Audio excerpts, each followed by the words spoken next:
أعوذ بالله من الشيطان الرجيم بسم الله الرحمن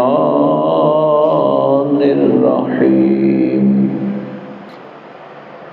يا أيها الذين آمنوا اصبروا وصابروا ورابطوا واتقوا الله لعلكم تفلحون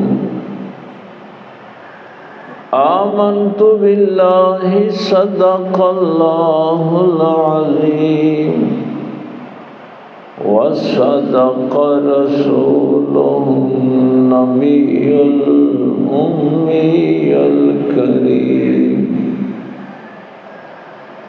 ونحن على ذلك من الشاهدين والشاكرين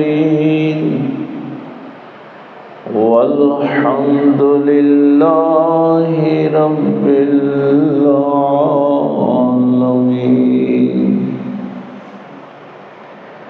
قال الله تبارك وتعالى في شان حبيبه مخبرا وآمرا إن الله وملائكته يصلون على النبي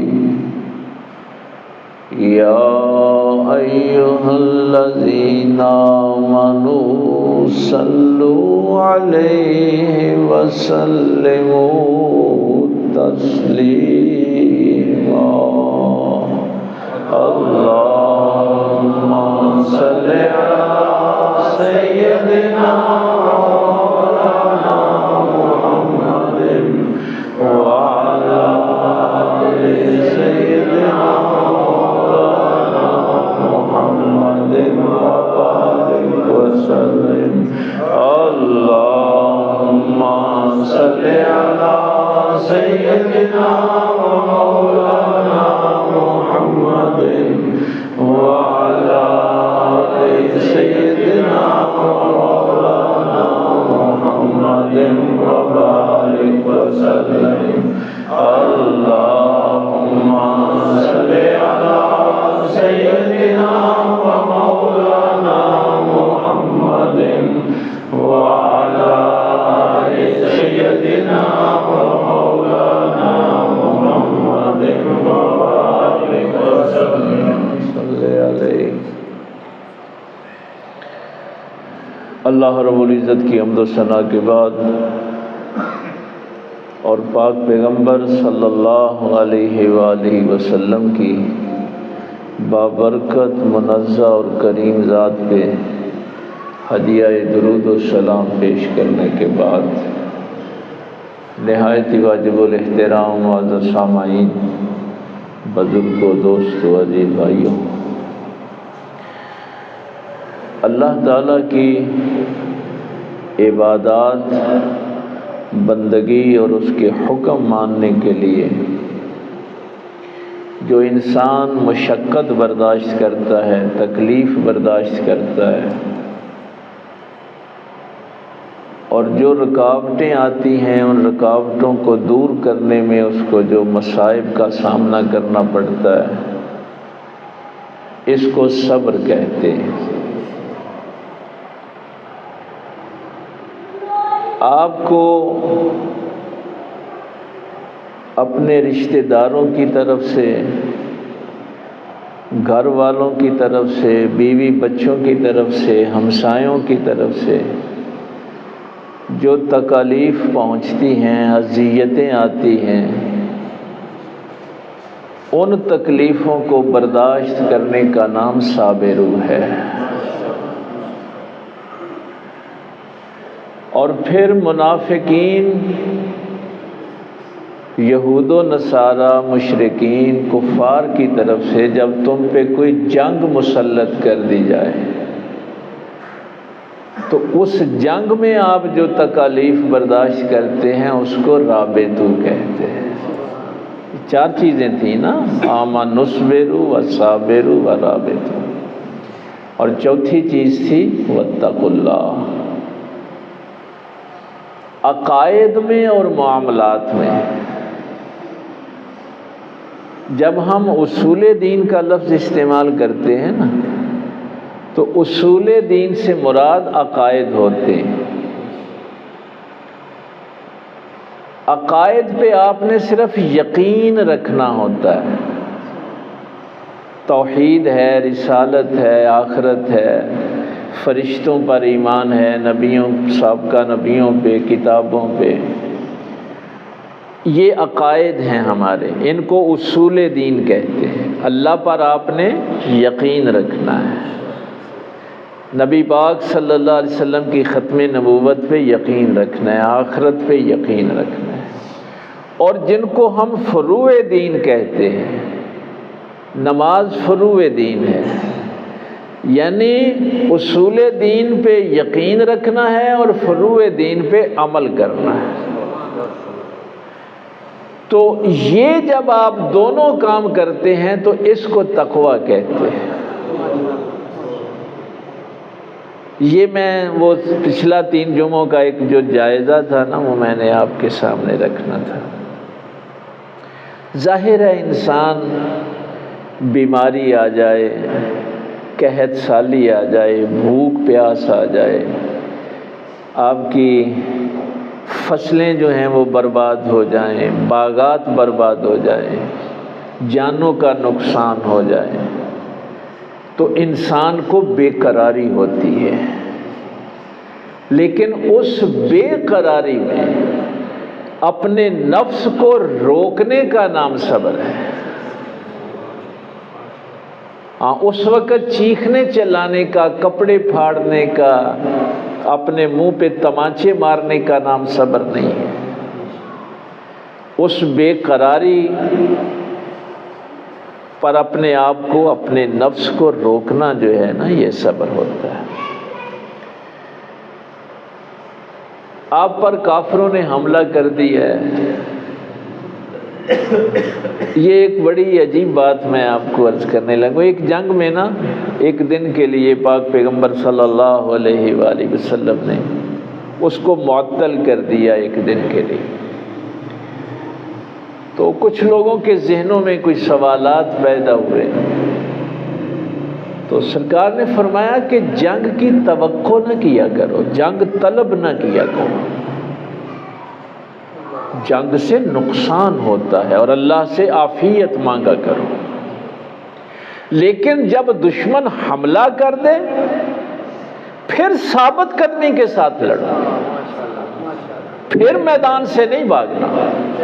اور پھر فرمایا کہ جب دشمن حملہ کر دے تمہارے اوپر تو پھر یاد رکھنا کہ جنت تلواروں کے سائے کے نیچے ہے۔ تو اس وقت اپنے نفس کو روکنا کس بات سے؟ نفس کہے گا کہ بھاگ جاؤ، زخمی ہو جاؤ گے، شہید ہو جاؤ گے، اس کو بزدلی کہتے ہیں۔ تو جب دشمن حملہ کرے تو ثابت قدمی کے ساتھ کھڑے رہنے کا جو صبر ہے اس کو شجاعت کہتے ہیں۔ یہ تینوں چیزیں جو ہیں ان کا میں جائزہ آپ کے سامنے رکھ رہا ہوں۔ اور میں نے شاید پہلے بھی کسی موقع پہ یہاں آپ سے عرض کیا تھا کہ جو لوگ یہ کہتے ہیں نا کہ اسلام تلوار کے زور پہ پھیلا، اور دیکھیے 10 سالہ مدنی زندگی میں تقریباً 83 اور 84 جنگیں نبی پاک نے لڑی ہیں، تو کفار اور مشرکین یہ اعتراض بھی کرتے ہیں کہ 10 سالہ 82-83 جنگیں لڑنیاں پہ گئی۔ تو ہم ان کو یہی جواب دیتے ہیں کہ یہ جنگیں ہوئی کہاں ہیں؟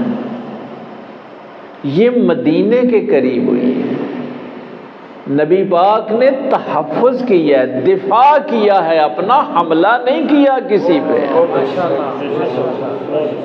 بدر کی جنگ بھی مشرکین نے مسلط کی تھی، وہ لڑنے کے لیے آئے تھے، احد کی جنگ بھی وہ لڑنے کے لیے آئے تھے، خندق کی جنگ بھی وہ لڑنے کے لیے آئے تھے۔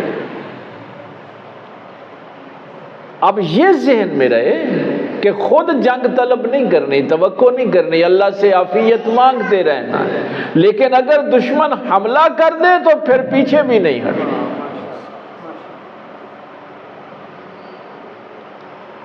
یہ جتنے میں صبر آپ کو بتا رہا ہوں کہ ظاہر ہے کئی دفعہ آپ کو اپنے رشتہ داروں کی تکلیفیں پہنچتی ہیں، آپ کے بیوی بچوں کی طرف سے آپ کو تکلیف پہنچتی ہے، ہمسایوں کی طرف سے پہنچتی ہے، دوستوں کی طرف سے پہنچتی ہے۔ وہ اذیتیں جب آپ اللہ کی خاطر برداشت کرتے ہیں تو وہ صابرو کا درجہ ہے۔ یہ آیت کے یہ چاروں مراحل جو ہیں نا، یہ ادنا سے اعلیٰ کی طرف ہیں۔ صبر چھوٹے درجے کا ہے، صابرو سے اگلا درجہ ہے، رابطو سے اگلا درجہ ہے، اور واتقوا اللہ پھر آخری درجہ ہے۔ اور آخر میں کیا ہے؟ پھر وہی ہرس، ہوس، لالچ، غضب، شہوت، لذتیں، کششیں اس دنیا کی، ان ساری چیزوں سے اپنے آپ کو اللہ کی خاطر روکنا تقویٰ ہے۔ تو آپ کی زندگی میں بزدلی بھی نہیں ہونی چاہیے، شجاعت ہونی چاہیے، لالچ کی جگہ سخاوت ہونی چاہیے۔ اس لیے میں کہہ رہا تھا کہ یہ آیت ساری زندگی کا احاطہ کرتی ہے۔ ہم ظاہر ہے آپ سنتے رہتے ہیں، ہم نے اعداء کے مظالم کا گلہ چھوڑ دیا۔ نبی پاک کی جب نعت پڑھی جاتی ہے تو کہتے ہیں کہ یا رسول اللہ صلی اللہ علیہ وسلم، ہم نے تو اب دشمنوں کی اظہار ثانیوں کا بھی گلہ نہیں کرتے، ہم نے اعداء دشمنوں کو کیا، ہم نے اعداء کے مظالم کا گلہ چھوڑ دیا، ذات پہ تیری جو اپنوں کا ستم یاد آیا،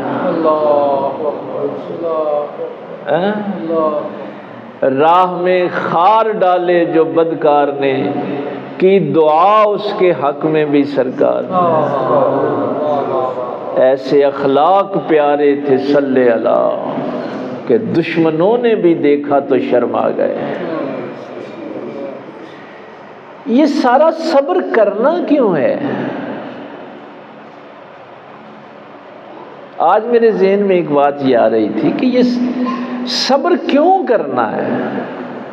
پانی ٹھنڈا ہے، نماز کا وقت ہے، یہ میں نے ٹھنڈے پانی سے وضو کر کے اپنے آپ کی وہ تکلیف کیوں برداشت کرنی ہے؟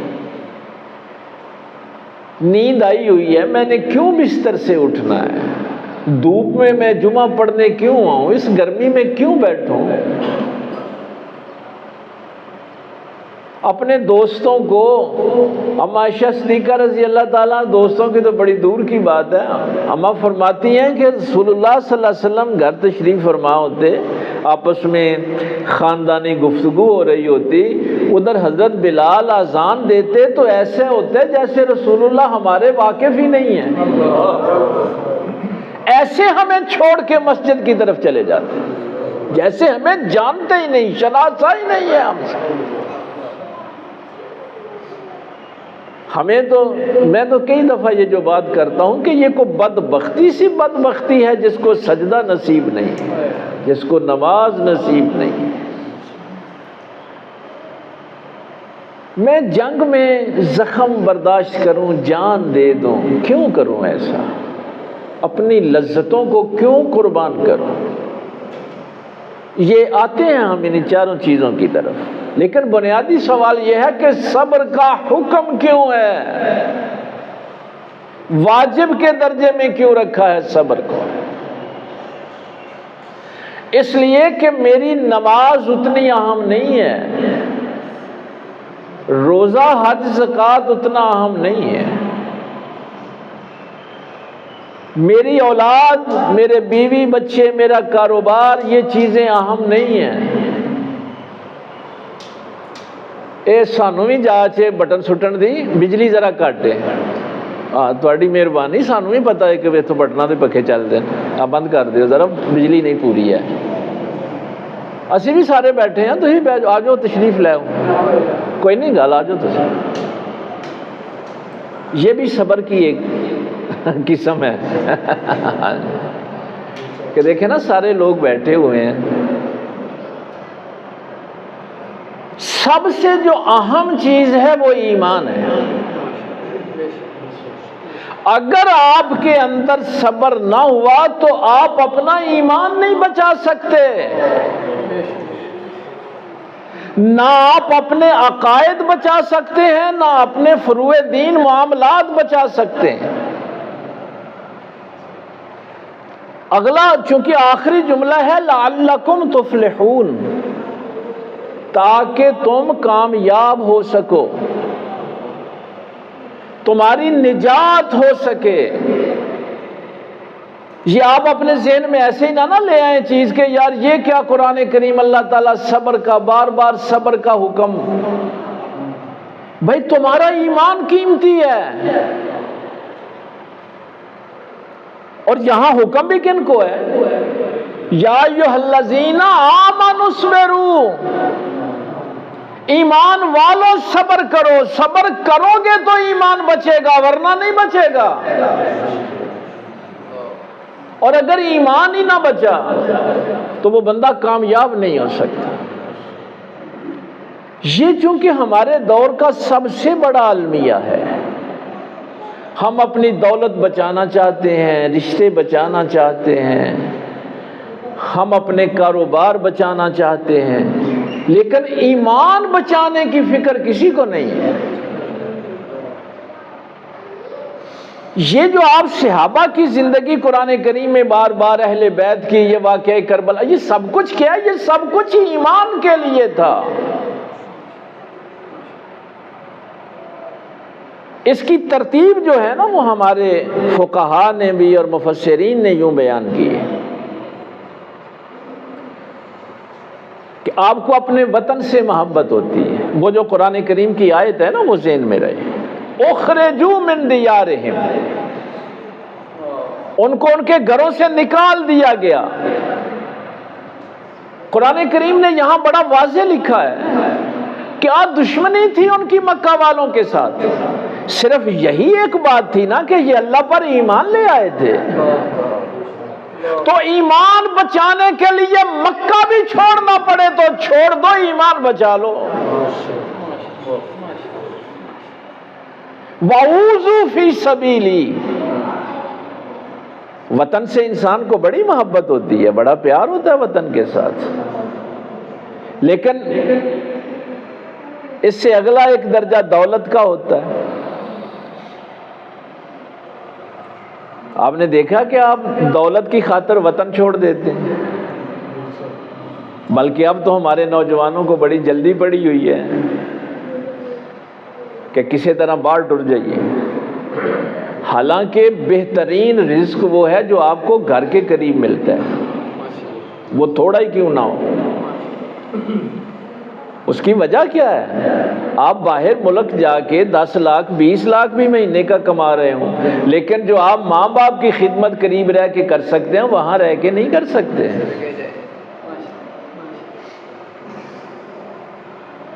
یعنی گھر کے قریب جو رزق ہے وہ آپ کے ماں باپ، بہن، آپ کے جتنے بھی باقی فرائض ہیں وہ آپ کے قریب رہنے سے ادا ہونے تھے۔ آپ نے دولت تو کما لی لیکن اس کے عوض پتہ نہیں کیا کچھ قربان کر دیا۔ تھوڑی روٹی کما لیں کوئی بات نہیں، کیا آپ دنیا میں بیٹھے رہنا ہے، کوشش کریں گھر کے قریب، لیکن پھر بھی اس کی یہ نہیں ہے کہ کوئی ممانت ہے، رزق کی خاطر آپ کو وطن چھوڑنا پڑتا ہے، چھوڑ دیتے ہیں۔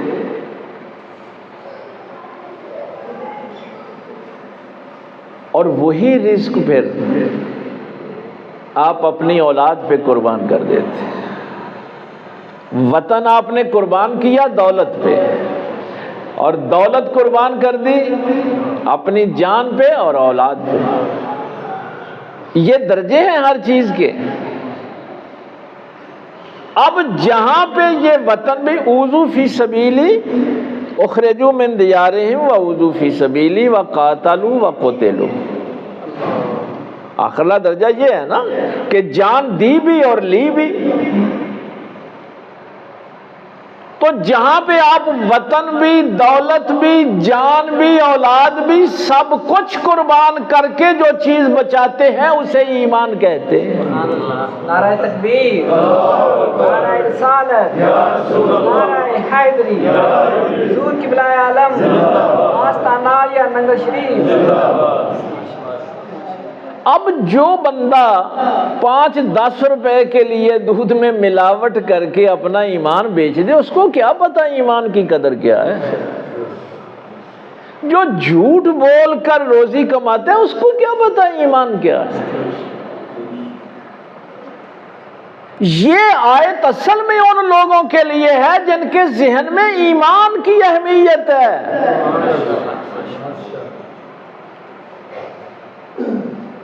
اور ہمارے بزرگان دین نے تو یہاں تک حکم دیا ہے کہ ہر روز تجدید ایمان کیا کریں۔ سونے سے پہلے اپنے سارے دن کا محاسبہ کیا کریں اور نئے سرے سے کلمہ پڑھ کے تجدید ایمان کیا کریں۔ ہو سکتا ہے سارے دن میں کوئی ایسی بات سن لی ہو جو عقائد کے خلاف ہو، کوئی منہ سے جملہ ایسا نکل گیا ہو جو عقائد کے خلاف ہو، کسی ملحد کے پاس بیٹھے ہوں، کسی زندیق کے پاس بیٹھے ہوں، کسی اللہ کے نافرمان کے پاس بیٹھے ہوں، آپ نے مذاق میں ہی جنت دوزخ کا مذاق اڑا دیا ہو۔ وہ جو میں کہتا ہوں کہ ہم تو دین بھی قوالوں سے سیکھتے ہیں نا، ہم نے کون سا قرآن سے سیکھنا ہے؟ وہ جنت جس کی ترغیب ساری زندگی رسول اللہ صلی اللہ علیہ وسلم دیتے رہے، ہم شاعری میں اسی جنت کا مذاق اڑاتے ہیں۔ سانو یاردہ داری کافی ہے، ہنوں نے جنت دی ضرورت۔ یہ قرآن کریم کی آیات کا مذاق اڑاتے ہیں۔ کیا پتا اس جملے سے ایمان ضائع ہو گیا ہو۔ کئی دفعہ بیٹھے ہوتے ہیں، یہ جملہ بھی کہتے ہیں نا، اگلا جان کنے ڈٹھا، یہ آخرت کا انکار ہے، یہ کفر ہے۔ آخرت پر ایمان لانا ضروری ہے۔ جب آپ نے یہ جملہ کہہ دیا، وہ آخرت کنے ویکھی؟ آپ کو پتہ ہے کہ دن میں کیسے کیسے جملے آپ ادا کر دیتے ہیں؟ تو اگر آپ کے ذہن میں ایمان کی اہمیت نہیں تو نہ صبر کی ضرورت ہے، نہ صابرو کی ضرورت ہے، نہ رابطو کی ضرورت ہے، نہ اصول دین کی ضرورت ہے، نہ فروع دین کی ضرورت ہے۔ پھر یہ ان باتوں کی ضرورت نہیں ہے۔ یہ جو ہر لمحے آپ نے اپنے آپ کو تکلیف میں ڈالنا ہے، پریشانی میں ڈالنا ہے، صرف اس لیے کہ میرا ایمان بچ جائے۔ اور یہ جو شفاعت کا بھی مسئلہ ہے، یہ بھی ایمان کے ساتھ جڑا ہوا ہے۔ دیکھیے ہماری بخشش پاک پیغمبر صلی اللہ علیہ وآلہ وسلم کی شفاعت کے بغیر ممکن نہیں ہے۔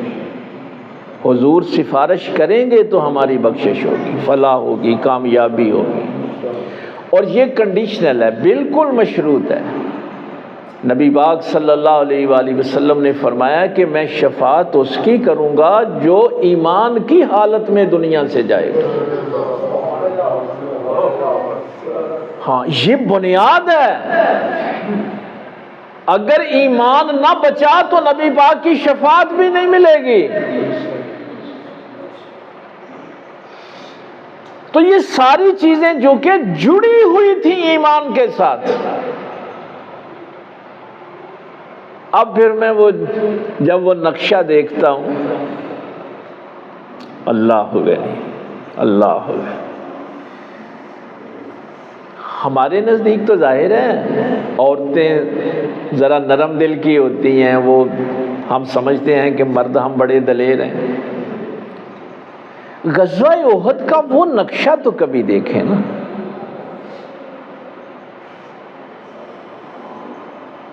کہ ایک وہ عورت جس کا خامند بھی شہید ہو گیا، باپ بھی شہید ہو گیا، بیٹا بھی شہید ہو گیا، یہ باتیں انسان کہہ لیتا ہے، لیکن اس درد کو ذرا محسوس کرے نا۔ یہ میں بات صرف اس لیے، ظاہر ہے ٹائم پھر کم رہ جاتا ہے، ان چاروں چیزوں کو جو آج میں نے عرض کی ہیں ان کا ایک خلاصہ بیان کیا ہے۔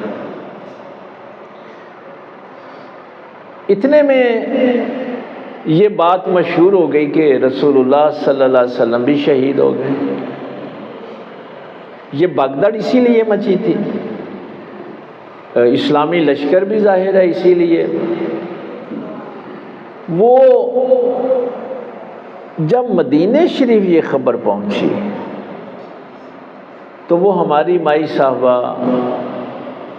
احد کے راستے پہ جا کے کھڑی ہو گئی۔ اب ایک بندہ آتا ہے، آن کے اس عورت کو دیکھتا ہے، کہتا ہے کہ اس وقت ابھی پردے کے احکام نہیں آئے تھے، یہ بعد میں آئے تھے۔ اس نے کہا تیرا تو خاوند شہید ہو گیا۔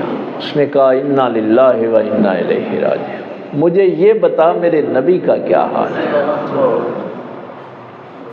ذرا آپ کو ایمان کی اہمیت طرز کرنا چاہتا ہوں کہ ایمان کیا ہوتا ہے۔ اس نے کہا نبی پاک خیریت سے ہیں، وہ لے گئے تھے صحابہ، حضرت علی پاک ان کو اٹھا کے، زخمی ہوئے ہیں لیکن خیریت سے، لیکن اس کو ابھی یقین نہیں آ رہا۔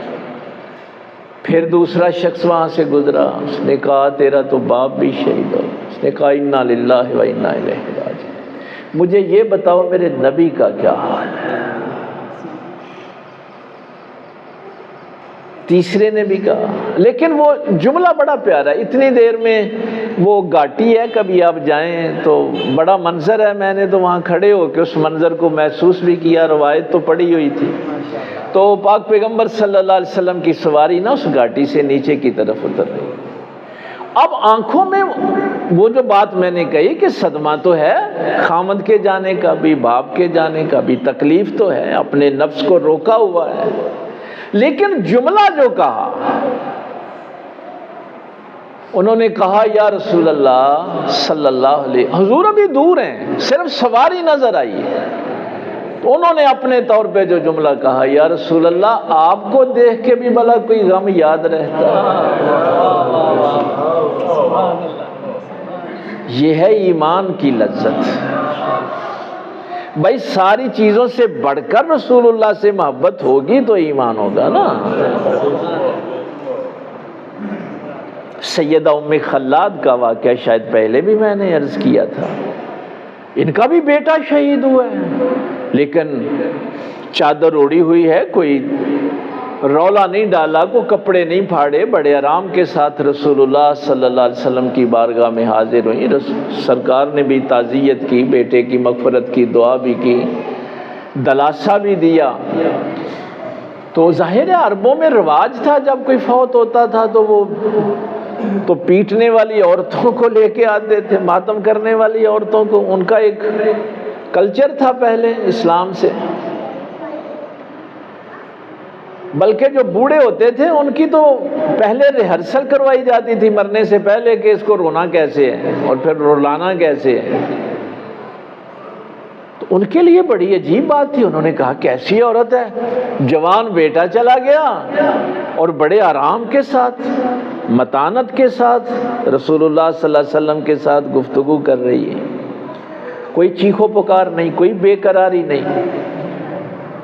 تو سیدہ ام خلاد نے بھی ایک جملہ کہا تھا، آپ نے فرمایا میں نے بیٹا کھویا ہے، کوئی شرم و حیا تو نہیں کھو دی۔ اب دیکھا ایمان کہاں کہاں کام آتا ہے۔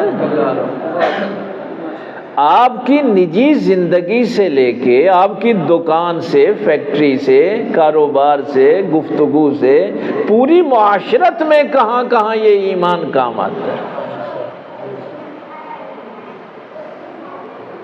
تو اگلا درجہ جو ہے، ظاہر ہے آپ کو تکلیف پہنچائیں گے، آپ کے اعزا و اقربا بھی تکلیف پہنچائیں گے، آپ کو ہر طرف سے تکالیف کا احساس ہوگا، لیکن کیا کرنا ہے؟ اللہ اور اس کے رسول کی خاطر جہاں تک ہو سکے اپنے آپ کو روکنا، صبر کرنا۔ اور خدائے ذوالجلال سے وہ جو میں نے ایک دفعہ آپ سے کہا بھی تھا، پتہ نہیں آپ یاد نہیں رکھتے، کہ ایک شخص نے آ کے کہا یا رسول اللہ صلی اللہ علیہ وسلم میرا بھائی میرے ساتھ بڑی زیادتی کرتا ہے، میں اس سے تعلق جوڑتا ہوں وہ توڑتا ہے۔ تو سرکار نے کیا فرمایا؟ فرمایا وہ توڑتا رہے تو جوڑتا رہے حتیٰ کہ تجھے موت آ جائے۔ لیکن اس میں وہ حدیں پھر کراس نہیں کرنی، جہاں اللہ رسول کا معاملہ آ جائے پھر کوئی تعلق نہیں، پھر ماں باپ بھی ہوں تو کوئی تعلق نہیں۔ یہ نہیں ہے کہ ابا کہے آج بت نو سجدہ کرن چلیے تو ہن ابے دی اتباع کرنی، ابا کہ آج چوری کرن چلیے، آپ فلانا اللہ رسول دی مخالفت دا کم کر، پھر نہیں۔ جہاں اللہ رسول کا معاملہ آ جائے پھر کسی کی کوئی اوقات نہیں، کوئی حیثیت۔ تو یہ حفظ مراتب، مجھے تو کبھی کوئی پوچھے نا کہ یہ سارا دین جو ہے یہ کیا ہے، تو میں ان سے یہی کہتا ہوں کہ دین حفظ مراتب کا نام ہے۔ اللہ کو اللہ کی جگہ پہ رکھو، رسول اللہ کو رسول اللہ کی جگہ پہ رکھو، صحابہ کو صحابہ کی جگہ پہ رکھو، اہل بیت کو اہل بیت کی جگہ پہ رکھو۔ ہر مرتبے کا تحفظ اسلام ہے، کسی درجے میں بھی کوئی درجہ جو ہے اس کی توہین نہ ہو۔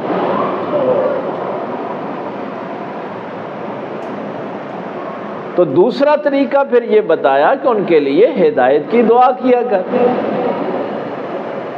او بھائی تیرے رشتہ دار تینوں تنگ کر دینے، دعا کرو نا واسطے، بہن بھرا تنگ کر دینے ان کے لیے دعا کرو، بد دعا نہ کرو، ہدایت کی دعا کرو۔ یا رسول اللہ صلی اللہ علیہ وسلم اگر پھر بھی وہ باز نہ آئیں تو فرمایا کہ پھر دعا کیا کرو، یا اللہ مینوں یہ شر تو محفوظ فرما، یہ جو اذیت دینے والے ہیں نا ان کے شر سے مجھے محفوظ فرما۔ اگر پھر بھی باز نہ آئیں تو پھر اتنی تو بد دعا دے سکتا ہے کہ یا اللہ اس کا شر اس کی طرف ہی لوٹا دے، یہ جو مجھے شر پہنچانا چاہتا ہے اس کا شر اس کی طرف ہی لوٹا دے۔ تو دیکھیے اس میں آپ نے کوئی پہل نہیں کی، یعنی اس نے جو شر سوچا ہوا تھا نا اللہ سے یہی ہے کہ مولا اس کا شر اس کی طرف لوٹا دے۔ یہ ابھی ہم صاب روح کی بات کر رہے ہیں، اور یہی رسول اللہ صلی اللہ علیہ وسلم نے، میں نے رمضان المبارک میں بھی یہ بات، اس دن سرکار مسکرائے تھے اور خود سوال کیا تھا کہ آپ نے مجھ سے پوچھا کیوں نہیں کہ یا رسول اللہ صلی اللہ علیہ وسلم آپ کیوں مسکرا رہے ہیں؟ یہ سرکار نے خود سوال کیا تھا۔ عرض کی، سرکار فرمایا آج میں بندہ مومن پہ مسکرا رہا تھا کہ ایک ایمان والے کی کیا شان ہے، جب اللہ تعالیٰ نعمتیں دیتا ہے تو شکر ادا کرتا ہے، اور اگر کسی سمت سے تکلیف آتی ہے تو صبر کرتا ہے، اور اس کا کوئی بھی لمحہ ضائع نہیں ہوتا۔ یا یہ شکر میں رہتا ہے یا صبر میں رہتا ہے۔ کیا شان ہے بندہ مومن کی ہے؟ تو یہ ساری چیزیں ذہن میں رہیں۔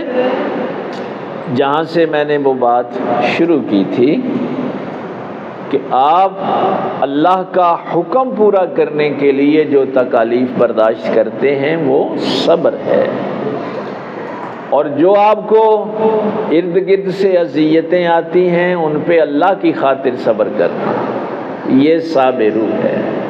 اور اگر منافقین کفار یہود و نصارہ تمہارے اوپر جنگ مسلط کر دیں تو اس جنگ میں آپ جو تکالیف اٹھاتے ہیں وہ رابطوں کا درجہ ہے۔